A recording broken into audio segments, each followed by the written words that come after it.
হিন্দু ধর্মে মূর্তি পূজা একটি ঐতিহ্যবাহী এবং আধ্যাত্মিক চর্চা। এটি ভক্তদের জন্য ঈশ্বরের সঙ্গে সম্পর্ক স্থাপন এবং আরাধনার একটি মাধ্যম। মূর্তি পূজার পেছনে বিভিন্ন দার্শনিক এবং সাংস্কৃতিক কারণ রয়েছে। কিছু গুরুত্বপূর্ণ কারণ হল: ১. ঈশ্বরের রূপ উপলব্ধি করা সহজ করা। হিন্দু ধর্ম বিশ্বাস করে যে ঈশ্বর সর্বত্র বিরাজমান এবং নিরাকার। কিন্তু নিরাকার ঈশ্বরকে উপলব্ধি করা অনেকের জন্য কঠিন।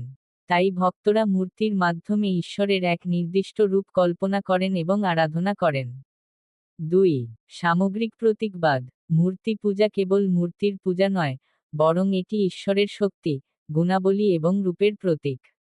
মূর্তিগুলি ভক্তদের মনোযোগ কেন্দ্রীভূত করতে সাহায্য করে এবং ঈশ্বরের প্রতি ভক্তি বাড়ায়।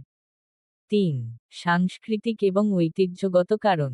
হিন্দু সমাজে প্রাচীনকাল থেকে মূর্তি পূজা প্রচলিত রয়েছে। এটি ধর্মীয় এবং সাংস্কৃতিক ঐতিহ্যের একটি অংশ, যা প্রজন্ম থেকে প্রজন্মে চলে আসছে। ৪. মনঃসংযোগের উপায়। মূর্তি পূজা ভক্তদের ধ্যান এবং প্রার্থনার জন্য একটি ফোকাস পয়েন্ট সরবরাহ করে। এটি ঈশ্বরের প্রতি ভক্তির প্রকাশ এবং আত্মার সঙ্গে সংযোগ স্থাপনের একটি পদ্ধতি। ৫.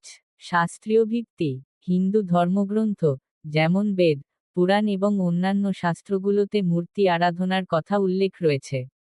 এতে বলা হয়েছে যে মূর্তিতে ঈশ্বরের অস্তিত্ব অনুভব করা সম্ভব।